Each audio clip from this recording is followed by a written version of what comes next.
வணக்கம். விஎஸ் ஜோதிடம். இந்த ஜோதிட சேனலில் குரு பெயர்ச்சி பலன்கள் 2026 வருகின்ற 26/5/2026 குரு பகவான் பெயர்ச்சி பெறுகிறார்.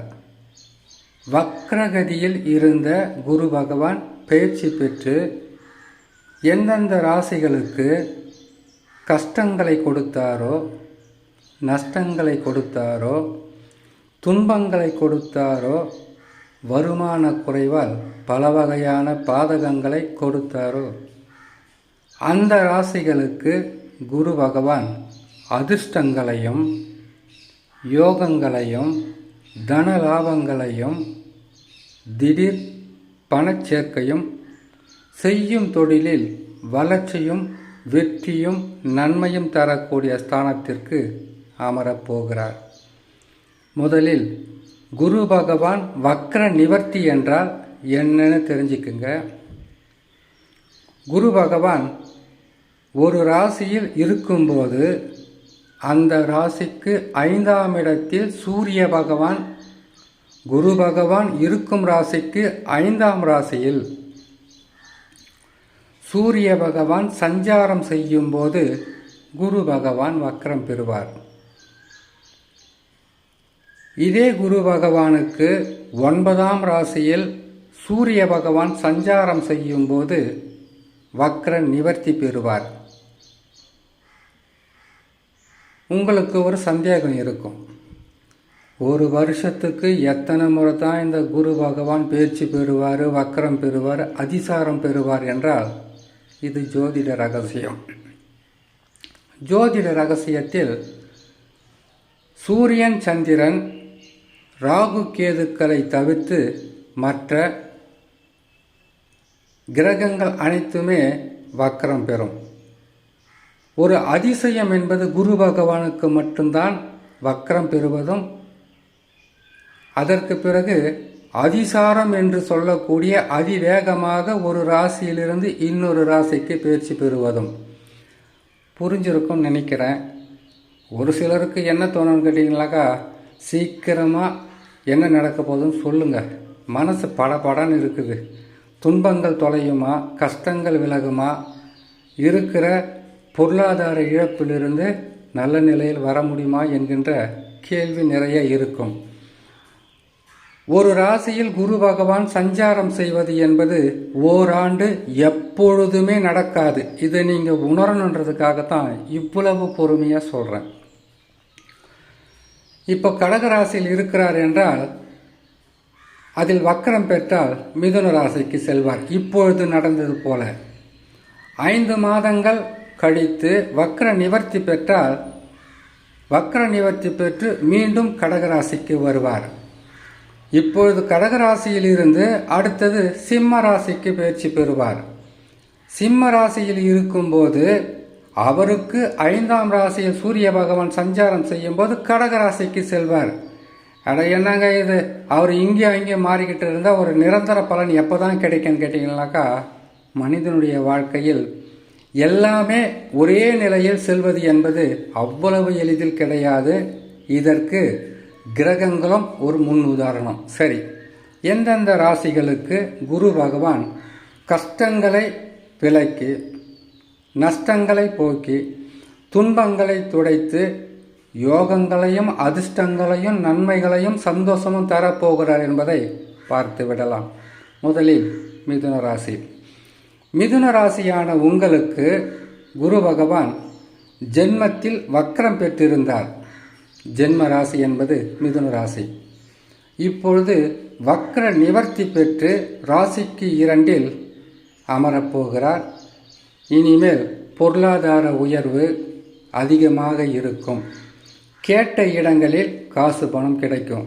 மிதுன ராசிக்காரங்க யாருக்குன்னா பணம் கொடுத்திருந்தால் கூட இதனால் வரைக்கும் அவர்கள் கொடுக்காமல் இருந்தால் அவர்களே கூப்பிட்டு கொடுக்கக்கூடிய ஒரு சூழ்நிலையில் குரு பகவான் அமர்கிறார். குடும்பஸ்தானம், வாக்குஸ்தானம், தனஸ்தானம், இந்த 3ஐயும் குரு பகவான் நல்ல நிலையில் நடத்தி உடல் நலத்தில் இருந்த நோய், கடன், பிரச்சனை எதுவாக இருந்தாலும் அதிலிருந்து முற்றிலும் விடுபட்டு வந்து சந்தோஷமாகவும் யோகமாகவும் மன அமைதியாகவும் வாழக்கூடிய ஸ்தானத்தில் குரு பகவான். அடுத்தது கன்னிராசி. கன்னிராசியான உங்களுக்கு மிகப்பெரிய ஒரு அதிர்ஷ்டம் காத்துக்கிட்டு இருக்குன்னா கட்டாயமாக சொல்லியே ஆக வேண்டும்.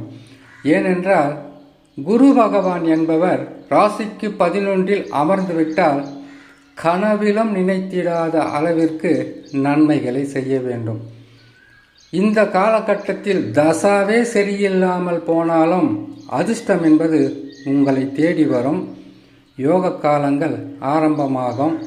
ஆனால் 11ஆம் இடத்தில் குரு பகவான் இருக்கிறார் என்பதை உணர்ந்து அதற்கு பிறகு 12ஆம் இடத்திற்கு வந்துவிட்டால் பாதகத்தை தருவார் என்பதை உணர்ந்து உங்களுக்கு தேவையான உங்களை காப்பாற்றக்கூடிய எந்த செயலாக இருந்தாலும் செய்து அதிலிருந்து உங்களுடைய வாழ்க்கையை காப்பாற்றிக் கொள்ளுங்கள். இதனுடைய பதிவு தனிப்பதிவை போகிறோம், கேட்டு பயன்பெறுங்க. அடுத்தது விருச்சகம். விருச்சக ராசிக்காரர்களுக்கு 8ஆம் இடத்தில் குரு பகவான் இருந்தார். 8ஆம் இடத்தை பற்றி தான் நிறைய பதிவு போட்டிருக்கோம் இல்லையா? நன்மையும் தீமையும் கஷ்டமும் நஷ்டமும், வேலையில் பல வகையான பிரச்சனையும், உறவுகள் சிக்கலும், உடல் நலத்தில் பாதிப்பும், செய்யும் தொழிலில் பல வகையான இழப்புகளும், பல வகையிலும் துன்பங்களை கொடுப்பது 8ஆம் இடத்தில் குரு பகவான் வந்தால் ஆட்டி படைப்பார். இப்பொழுது 1ஆம் இடத்திற்கு வருகிறார். பாக்கிய குரு பாதகமில்லாத நற்பலன்களை அள்ளி கொடுக்க வருகிறார் என்று முழுமையாக நம்பலாம். விருச்சக ராசி. விருச்சக ராசிக்காரர்களுக்கு நன்மைகள் நடப்பதை யாராலும் தடுக்க முடியாது, அவ்வளவு நன்மைகளாக இருக்கும். அடுத்தது மகரம். மகர ராசிக்காரர்களுக்கு எல்லா நிலையிலும் உயர்த்தி பிடித்து வாழ வைப்பதற்குண்டான வழியை சனி பகவான் செய்தாலும் குருபலம் என்பது ஒரு தனி பலம்தான். யானை பலம் சொல்வாங்க இல்லையா? அந்த பலத்தை கொடுக்கின்ற குரு பகவான் 7ஆம் இடத்திற்கு வரப்போகிறார். 7ஆம் இடம் என்பது அதிர்ஷ்டங்கள் மட்டுமல்ல, யோகங்கள் மட்டுமல்ல, தடைப்பட்ட எந்த சுப நிகழ்ச்சிகளாக இருந்தாலும் தடைகள் விலகி, தடைகள் அனைத்தும் தவிடுபொடியாகி உங்களை முன்னேற்ற பாதைக்கும் உங்களை வாழ வைக்கவும் உங்களுக்கு நன்மைகளை செய்யக்கூடிய ஸ்தானத்தில் குரு பகவான் அமரப் போகிறார். இனிமேல் உங்களுடைய வார்த்தைகளுக்கு மதிப்பு இருக்கும். உடலில் இருந்த பிரச்சனைகள் முற்றிலும் விலகும். தடைகள் இருக்கும் இடம் தெரியாமல் மறைந்து போகும்.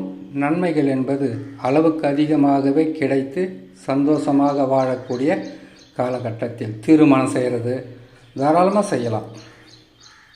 அதற்குண்டான அனைத்து வகையும் நன்மைகளும் நடந்தே தீரும்.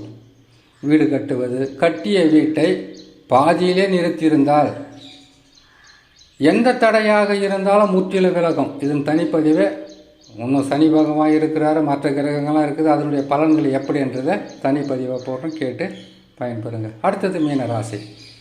மீனராசிக்காரர்களுக்கு உங்கள் ராசிக்கு 5ஆம் இடத்தில், 5ஆம் இடம் என்பது பூர்வ புண்ணியஸ்தானம். அதுவும் உங்கள் ராசி அதிபதி கடந்த பல ஆண்டுகளாக தொட்டதெல்லாம் பல வகையிலும் கெடு பலன்களை தந்த காலம் மாறி உங்களால் இனிமேல் குடும்ப தலைவனாகவோ எந்த தொழில் செய்தாலும் முதலாளி யோகத்தையோ திடீர் தனலாபங்களையும் அதிர்ஷ்டங்களையும் பெற்று வாழ்க்கையில் சந்தோஷத்தை தரக்கூடிய அமைப்பில் குரு பகவான்.